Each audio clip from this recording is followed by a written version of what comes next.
ഇന്ന് CA exam attend ചെയ്തിരിക്കുന്ന professional ആസ്പിറൻസിന് വേണ്ടിയിട്ടാണ് മെയിൻ ഈ ഒരു വീഡിയോ. ഒരു 5 മിനിറ്റ്സ് ആണ് എടുക്കത്തുള്ളൂ. ട്രസ്റ്റ് മീ, ഈ 5 മിനിറ്റ്സിന് ശേഷം നിങ്ങളുടെ മൈൻഡ് സെറ്റേ മാറും. ഇതിന് മുന്നേ myself CA Aslam qualified at May 2022. അതിനുശേഷം ഒരു 1.5 ഇയർ ഒരു ബിഗ് ഫോറിൽ വർക്ക് ചെയ്യായിരുന്നു. പിന്നീട് എനിക്ക് ആ കോർപ്പറേറ്റ് ലൈഫിൽ ഇൻട്രസ്റ്റ് ഇല്ലാതായപ്പോൾ എനിക്ക് എൻ്റെ പാഷൻ അച്ചീവ് ചെയ്യുന്നതിൻ്റെ ഭാഗമായിട്ട് 2024 റിസൈൻ ചെയ്തിട്ട് teaching plus social media content ക്രിയേഷനിൽ ഫോക്കസ് ചെയ്തിട്ട് വർക്ക് ചെയ്യാണ്. ഞാൻ ഈ വീഡിയോയിൽ പറയാൻ പോകുന്നത് നിങ്ങൾക്ക് ഒരു ബുക്ക് റെഫർ ചെയ്തിട്ടോ ഒരു ഓഥറുടെ ബുക്ക് വായിച്ചിട്ടല്ല. എൻ്റെ ജീവിതത്തിൽ നിന്ന് ഞാൻ പഠിച്ച കുറേ സംഭവങ്ങൾ. That means I have gone through many struggles than you could have imagine. Yes, ഞാൻ ഒരിക്കലും പട്ടിണി കിടക്കുക അല്ലെങ്കിൽ ഒരു മുണ്ട് തുണിയില്ലാതെ കഷ്ടപ്പെടട്ടെ അങ്ങനത്തെ സിനാരിയോ ഒന്നും എനിക്ക് വന്നിട്ടില്ല. ദൈവം സഹായിച്ചിട്ട് എൻ്റെ ഉപ്പിമ്മയും എന്നെ നല്ലപോലെ നോക്കിയിട്ടുള്ളത്.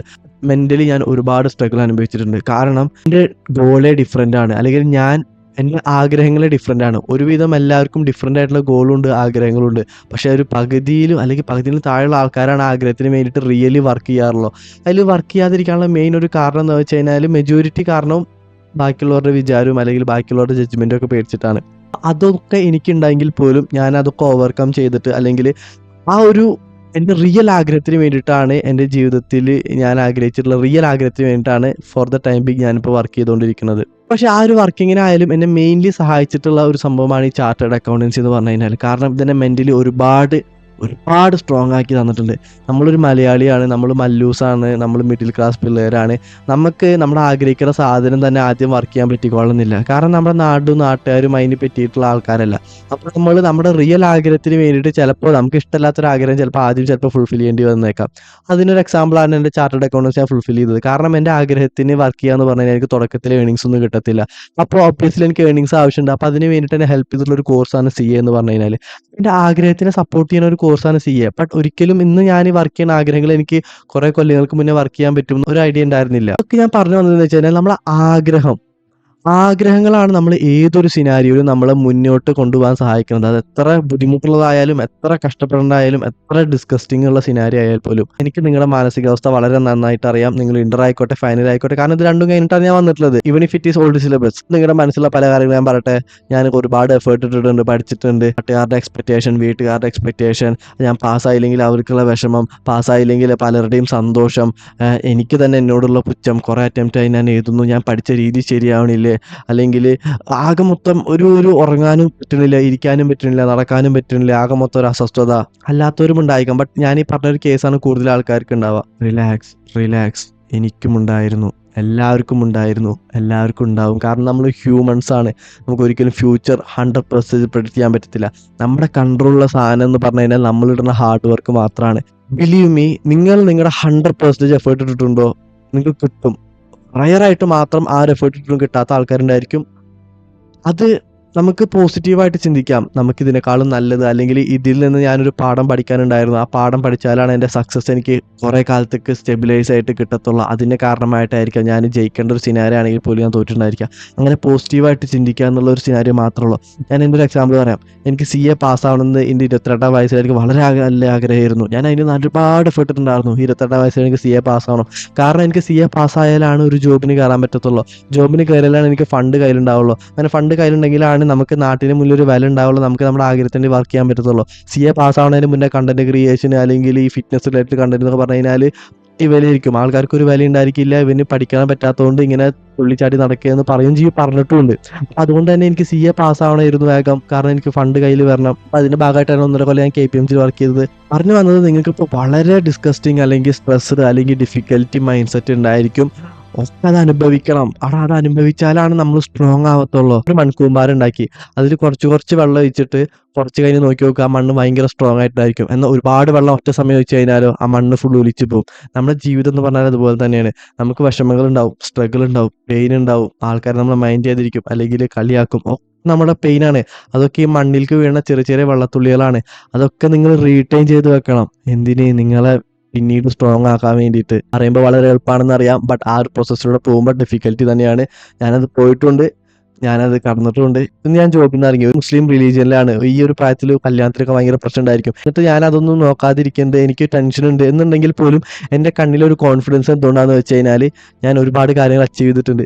CA പാസ്സായിട്ടുണ്ട്. അത് 23-ാം വയസ്സിൽ പാസ്സായിട്ടുണ്ട്. എൻ്റെ ആഗ്രഹങ്ങൾക്ക് ഞാൻ പേടിച്ചിട്ടുണ്ടെങ്കിൽ പോലും കുറേ കംഫർട്ട് സോൺ ഞാൻ ബ്രേക്ക് ചെയ്തിട്ടുണ്ട്. അതിൻ്റെ പണ്ടത്തെ ഞാനെന്ന് വെച്ച് നോക്കുമ്പോൾ ഇന്ന് ഞാൻ ഒരുപാട് ചേഞ്ചാണ്. ഒരുപാട് ചേഞ്ചാണ്. എനിക്ക് ബാക്കിയുള്ളവരെന്ന് എന്ത് വിചാരിച്ചു കഴിഞ്ഞാലും എൻ്റെ ഉള്ളിൽ ഞാൻ എനിക്ക് കൊടുക്കുന്ന സർട്ടിഫിക്കറ്റ് പറഞ്ഞു കഴിഞ്ഞാൽ വിലമതിക്കാത്തതാണ്. അല്ലെങ്കിൽ ഞാനൊരു സംഭവമാണെന്ന് ഞാൻ എൻ്റെ ഉള്ളിൽ തന്നെ ഒരുപാട് പറയുന്നുണ്ട്. ബാക്കിയുള്ളവർ എന്നെ പറ്റി മോശം പറഞ്ഞാൽ പോലും അതെന്നെ ബാധിക്കത്തില്ല. കാരണം എൻ്റെ ഉള്ളിൽ ഞാൻ എനിക്ക് കൊടുക്കുന്ന വാല്യൂ അത് ഭയങ്കര വലുതാണ്. കാരണം എനിക്കറിയാം പണ്ടത്തെ ഞാൻ എങ്ങനെയെന്നും ഇന്നത്തെ ഞാൻ എങ്ങനെയെന്നും, പണ്ട് ഞാൻ ആൾക്കാർ വിചാരിക്കും എന്നുള്ളതിനെ എങ്ങനെ കാണുന്നു, ഇന്ന് ഞാൻ ആൾക്കാർ വിചാരിക്കും എന്നുള്ളതിനെ എങ്ങനെ കാണുന്നു എനിക്ക് നന്നായിട്ട് അറിയാം. ഈ ഒരു ട്രാൻസ്ഫോർമേഷൻ എനിക്ക് മെയിൻ ഹെൽപ്ഫുൾ ആയിട്ടുള്ളത് ഞാൻ അനുഭവിച്ച പെയിന്, ഞാൻ അനുഭവിച്ച stressed mind set, doubtful mind set, ആ ഒരു സ്ട്രഗിളാണ്. ആ സ്ട്രഗിൾ നമ്മളിങ്ങനെ കിടന്ന് മെഴുകി അവസാനം പഠിക്കും. എന്ത് പിണ്ണാക്കം എന്നാലും എനിക്കൊരു തേങ്ങയില്ല. ആ ഒരു മൈൻഡ് സെറ്റ് ആവും. പക്ഷെ ആ ഒരു മൈൻഡ് സെറ്റ് ആവണമെങ്കിൽ ആ ഒരു സ്ട്രഗിളിലൂടെ തന്നെ പോകണം. ആ ഒരു സ്ട്രഗിളിലാണ് നിങ്ങളിപ്പോൾ പോണത്. നിങ്ങൾ ഫോർ ദ ടൈം ബീങ് ചെയ്യേണ്ടത് എന്താണെന്ന് വെച്ച് കഴിഞ്ഞാൽ വിശ്വസിക്കുക. നിങ്ങൾ നിങ്ങളെ തന്നെ വിശ്വസിക്കുക. ഈ സ്ട്രഗിൾ നോർമലാണ്. ഇത് നോർമൽ ആവണം. നോർമൽ അല്ലെങ്കിൽ ഞാൻ ഇത് നോർമൽ ആക്കണം. എൻ്റെ സക്സസ്സിൽ, എൻ്റെ സ്റ്റെബിലിറ്റിക്ക്, എൻ്റെ ഗ്രോത്തിന് എനിക്ക് ഈ ഒരു ടഫ് മൈൻഡ് സെറ്റ് വേണം. ഈ ഒരു ടഫ് മൈൻഡ് സെറ്റ് കിട്ടണമെന്നുണ്ടെങ്കിൽ ഈ ഒരു സ്ട്രഗിൾ വേണം എന്ന് വിശ്വസിക്കുക. പല കൺഫ്യൂഷൻസ് ഉണ്ടായിരിക്കും. നിങ്ങൾ ഒറ്റ കാര്യം ചെയ്യുക. നിങ്ങൾക്ക് പഠിക്കാൻ എന്തോരം ഉണ്ടോ എത്രത്തോളം പഠിക്കാൻ പറ്റുമോ അത് മാത്രം പഠിക്കുക. അത് മാത്രം ഫോക്കസ് ചെയ്യുക. ആരും റിപ്ലൈ തരുന്നില്ല, ആരും മെസ്സേജ് അയക്കുന്നില്ല, ആരും വിളിക്കുന്നില്ല, ആരും അന്വേഷിക്കില്ല, അതൊന്നും നോക്കണ്ട. It will be hard. I know it will be hard. അത് ഹാർഡ് ആവണം. നമ്മൾ എത്ര ബുക്ക് വായിച്ചാലും എത്ര മോട്ടിവേഷൻ സംഭവം വായിച്ചാലും നമ്മുടെ ഉള്ളിൽ നമുക്ക് കത്തണ ഒരു തീയും, 10 ബുക്ക് വായിച്ചിട്ട് കത്തണ ഒരു ചെറിയ തീയും തമ്മിൽ ഡ്രാസ്റ്റിക് ചേഞ്ച് ഉണ്ട്. എനിക്ക് തളരുമ്പോൾ ഞാൻ ഒരിക്കലും ഇൻസ്റ്റാഗ്രാമിൽ വേറെ വല്ല ഇൻഫ്ലുവൻസേഴ്സിന്റെ ഒന്നല്ല എടുത്ത് നോക്കാറ്. ഞാൻ എൻ്റെ തന്നെ അക്കൗണ്ടിൽ എടുത്ത് നോക്കും. ഞാൻ പണ്ടത്തെ വീഡിയോസ് നോക്കും. ഇന്നത്തെ ഞാൻ എന്തോ ഒരു വ്യത്യാസം ഉണ്ട് നോക്കും. എൻ്റെ ഏറ്റവും വലിയ മോട്ടിവേഷൻ എന്ന് പറഞ്ഞു കഴിഞ്ഞാൽ ഞാൻ തന്നെയാണ്. എൻ്റെ എക്സ്പീരിയൻസ് ആണ്, എൻ്റെ പാസ്റ്റ് ആണ്, എൻ്റെ സ്ട്രഗിൾസ് ആണ്, എൻ്റെ പെയിൻ ആണ്. ഇതൊക്കെ എനിക്ക് എൻ്റെ എക്സ്പീരിയൻസ് ആണെന്ന് പറയാൻ പറ്റുന്നത് ഞാൻ അതൊക്കെ ഓവർകം ചെയ്ത് നിന്നിട്ടുള്ളതുകൊണ്ടാണ്. ഞാൻ ആ സ്ട്രഗിളിലൂടെ ഒക്കെ കടന്നു പോകുമ്പോൾ ഞാൻ തോറ്റുപോയി വിട്ട് കൊടുത്തിട്ടുണ്ടെങ്കിൽ ഇന്ന് ഞാനിവിടെ വീഡിയോ തന്നെ ചെയ്തിട്ടുണ്ടായിരിക്കില്ല. നിങ്ങൾ നിന്നെ കാണാൻ നിൽക്കത്ത് പോലും ഉണ്ടായിരിക്കത്തില്ല. അപ്പൊ ആ ഒരു സ്ട്രഗിൾ കടന്നു പോകണം. കടന്നു പോയാലാണ് നിങ്ങൾക്ക് വില ഉണ്ടാവുള്ളൂ. നിങ്ങൾ അത്ര കഷ്ടപ്പെട്ടെന്ന് പറഞ്ഞു കഴിഞ്ഞാലും പാസ്സായോ നിങ്ങളുടെ കഥ കേൾക്കാൻ ആൾക്കാരുണ്ടാവും. പാസ്സായില്ലേ നീ എത്ര കണക്റ്റ് വന്നാലും ആരും വില വെക്കാൻ ഉണ്ടായിരിക്കില്ല. അപ്പോൾ ബുദ്ധിമുട്ടാണ്, സ്ട്രഗ്ലിംഗ് ആണ്, പറഞ്ഞ് മനസ്സിലാക്കുക. അത് നോർമലാണ്. പഠിക്കണം.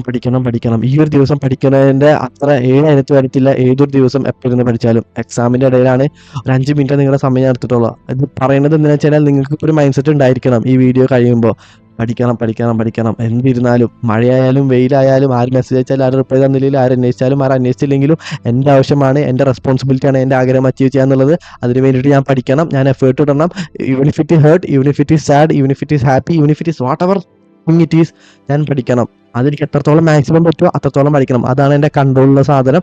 അത് ഞാൻ 100% നീതി പുലർത്തണം. അൺകൺട്രോളബിൾ ആയിട്ടുള്ള ഫാക്ടേഴ്സിനെ പറ്റിയിട്ട് ഞാൻ ആലോചിക്കാം, പക്ഷെ അതിനെ തളർത്തരുത്. എൻ്റെ കൺട്രോളിലുള്ള ഫാക്ടേഴ്സ് ഞാൻ പഠിക്കുക എന്നുള്ളതാണ്. പഠിക്കണം. ഇമ്പോർട്ടൻ്റ് ആയിട്ടുള്ള സാധനങ്ങളൊക്കെ പഠിക്കണം. ഓക്കെ, ആ ഒരു മൈൻഡ് സെറ്റ് നിങ്ങൾക്ക് ഉണ്ടായിരിക്കണം. എക്സാം എത്ര ടഫ് ആയാലും ICI നിങ്ങൾ എന്ത് സൈക്കോളജി ഗെയിം കളിക്കാൻ നോക്കിയാലും അതിലൊന്നും വീഴരുത്. പഠിക്കണം. ഓക്കെ, എത്രത്തോളം പഠിക്കാൻ പറ്റുമോ അത്രത്തോളം പഠിക്കുക. അത് നിങ്ങൾക്ക് 5 മിനിറ്റ് ബ്രേക്ക് എടുത്തിട്ടാണെങ്കിൽ അങ്ങനെ, അല്ലെങ്കിൽ ഫുൾ ടൈം ഇരുന്ന് പഠിക്കാൻ പറ്റുമോ വെച്ചാൽ അങ്ങനെ. ഒരു കാര്യം കൂടി പറയട്ടെ, നമ്മുടെ റിയാലിറ്റി എന്ന് പറഞ്ഞു കഴിഞ്ഞാൽ ബാക്കിയുള്ളവർ നമ്മളോട് എന്ത് പറയണോ അതിന്റെ ബേസിസിലാണ് മെയിൻലി ഉണ്ടായിരിക്കുക. ബാക്കിയുള്ളവർ എന്ത് പറയണോ അതായിരിക്കും നമ്മളെ റിയാലിറ്റി ആയിട്ട് നമ്മുടെ മൈൻഡിലൂടെ എത്തുക. കുഞ്ഞ് എക്സാമ്പിൾ ഞാൻ പറഞ്ഞുതരാം. എല്ലാവരും പറയുന്നത് ഓഡിറ്റിംഗ് റൈറ്റിംഗ് പ്രാക്ടീസിലൂടെ പാസ്സാവാൻ പറ്റത്തുള്ളൂ എന്ന്. അത് കേൾക്കണ എല്ലാ എക്സ്പീരിയൻസിന്റെ മൈൻഡിൽ വരും, ഞാൻ പാസ്സാവാത്തത് റൈറ്റിംഗ് പ്രാക്ടീസ് ഇല്ലാത്തതുകൊണ്ടാണ്. അത് കാരണം നമ്മളത് കേൾക്കുന്നുണ്ട്. അപ്പൊ നമ്മൾ മൈൻഡ് എന്താണെന്ന് വിചാരിക്കുന്നത് അതാണ് റിയാലിറ്റിയിൽ നമുക്ക് ഉള്ളത്. നമ്മൾ ഇംപ്ലൈഡ് വിചാരിക്കും. ഞാൻ സീരിയസ്ലി കാര്യം പറയട്ടെ, ഓഡിറ്റിംഗ് ഞാൻ ഒരു റൈറ്റിംഗ് പ്രാക്ടീസും ചെയ്തിട്ടില്ല. കാരണം അന്ന് ആരും അങ്ങനെ പറഞ്ഞിട്ടില്ല. അന്ന് സോഷ്യൽ മീഡിയ ഇത്ര വിപുലമല്ല. പക്ഷെ അന്ന് ഒരു റൈറ്റിംഗ് പ്രാക്ടീസ് ഇല്ലാതെ ഞാൻ പാസ്സായ ഇന്ന് ഞാനൊരു ആസ്പിറന്റ് ആയിട്ട് വരികയാണെന്നുണ്ടെങ്കിൽ ഇന്ന് എനിക്ക് ചിലപ്പോൾ കിട്ടിക്കൊള്ളുന്നില്ല. കാരണം എന്തുകൊണ്ടാണ്, ഞാൻ ഓൾറെഡി കേട്ടിട്ടുണ്ട് റൈറ്റിംഗ് പ്രാക്ടീസ് ഉണ്ടെങ്കിലാണ് പാസ്സാകാൻ പറ്റുള്ളൂ. ആ ഒരു തോട്ട് എന്റെ മൈൻഡിലുള്ളത് കൊണ്ട് അന്ന് എനിക്ക് റൈറ്റിംഗ് പ്രാക്ടീസ് ഇല്ലാതെ പാസ്സാകാൻ പറ്റിയെങ്കിൽ പോലും ഇന്ന് എനിക്ക് റൈറ്റിംഗ് പ്രാക്ടീസ് ഇല്ലാതെ ചിലപ്പോൾ പാസ്സാകാൻ പറ്റില്ലായിരുന്നു. എന്തുകൊണ്ടാണ്, കാരണം ഞാനത് കേട്ടുപോയി. അപ്പൊ നമ്മൾ കേൾക്കുന്നതാണ് നമ്മുടെ മൈൻഡ് നമുക്ക് റെസ്ട്രിക്ഷൻ ആയിട്ട് റിയാലിറ്റിയിൽ വെച്ച് തരുന്നത്. അപ്പൊ അതിനൊക്കെ ബ്രേക്ക് ചെയ്യുക. നിങ്ങൾക്ക് 1 മണിക്കൂർ അടുപ്പിച്ച് പഠിക്കാൻ പറ്റുമെങ്കിൽ 1 മണിക്കൂർ അടുപ്പിച്ച് പഠിക്കുക. 25 മിനിറ്റ് പഠിക്കാൻ പറ്റുള്ള വെച്ചാൽ 25 മിനിറ്റ് പഠിക്കുക. 5 മിനിറ്റ് ബ്രേക്ക് എടുക്കുക, ബാക്കി പഠിക്കുക. അപ്പൊ ഒരു സംഭവം നിങ്ങളെ തളർത്താൻ അനുവദിക്കരുത്. ഒരാൾക്ക് പറ്റണതല്ല വേറെ ആൾക്ക് പറ്റുക. Every human is different. എന്റെ സ്വഭാവം വെച്ചിട്ട് എനിക്ക് ടൈം ടേബിൾ സംഭവം ഒന്നും സെറ്റ് ആവത്തില്ലായിരുന്നു. ഞാനത് ചെയ്യാൻ നോക്കിയിട്ടുണ്ടായിരുന്നു ഞാൻ പഠിക്കുന്ന സമയത്ത്. പക്ഷെ എനിക്ക് സെറ്റ് ആവില്ല. അപ്പൊ എനിക്ക് സെറ്റ് ആവുന്നത് എനിക്ക് ഇരുന്നങ്ങനെ പഠിക്കാനും സെറ്റ് ആവില്ല. എനിക്ക് ഒന്നും നോക്കാതെ കളിക്കാനും പോവാതെ അല്ലെങ്കിൽ ഒറ്റക്ക് പോവാതെ വീട്ടിലിരുന്ന് പഠിക്കുക, രാവിലെ തൊട്ട് വൈകുന്നേരം വരെ ഇരുന്ന് പഠിക്കുക, അതാണ് എനിക്ക് പറ്റിയിരുന്നുള്ളൂ. കാരണം എനിക്ക് രണ്ടും കൂടി പറ്റത്തില്ല. ഏതെങ്കിലും പേപ്പറിനെ പറ്റി വരുന്നുള്ളൂ. അത് എൻ്റെ സ്റ്റൈലാണ്. അത് വേറെ ആൾക്ക് ചിലപ്പോൾ കിട്ടിക്കൊള്ളുന്നില്ല. അയാൾക്ക് സിസ്റ്റമാറ്റിക് ആയിട്ട് ടൈം ടേബിൾ ഫോളോ ചെയ്യാൻ പറ്റിയേക്കാം. അപ്പോൾ ഒരിക്കലും വേറൊരു ആളുടെ സംഭവമാണ് എൻ്റെ സംഭവം എന്ന് വിചാരിച്ച് നിങ്ങൾ തെറ്റിദ്ധരിക്കരുത്. ഓരോരുത്തർക്കും അവരുടേതായ ഒരു യുണീക്ക് വേ ഉണ്ടായിരിക്കും. അത് നിങ്ങൾ കണ്ടുപിടിക്കുക, അതിനെ ബിലീഫ് ചെയ്യുക, അതിനെ കൈവിടരുത്. അതിനെ ബിലീഫ് ചെയ്തിട്ട് വർക്ക് ചെയ്യുക. എന്തായാലും പാസ്സാവും. All the best. തളരരുത്. അതിന് വേണ്ടിയിട്ടാണ് മെയിൻലി ഈ വീഡിയോ. എനിക്ക് ഒരുപാട് DMs കിട്ടുന്നത്. സാർ ടെൻഷൻ ആവുന്നുണ്ട്, പേടിയാവുന്നുണ്ട്. അവിടെ അതൊക്കെ നോർമലാണ്. പേടിക്കണം, ടെൻഷനാണ്. എന്നാലും നമ്മൾ കൂടുതൽ വർക്ക് ചെയ്യത്തുള്ളൂ. നിങ്ങൾക്ക് എത്രത്തോളം പഠിക്കാൻ പറ്റുമോ അത്രത്തോളം പഠിക്കുക. മഴയായിക്കോട്ടെ, വെയിലായിക്കോട്ടെ, ആരും മെസ്സേജ് അയച്ചാലും ഇല്ലെങ്കിലും, വിഷമാണെങ്കിലും, സാഡ് ആണെങ്കിലും, എന്താണെങ്കിലും. കാരണം പാസ്സായ മാത്രം നിന്റെ വാക്കിന് വിലയുള്ളൂ. Okay, so all the best.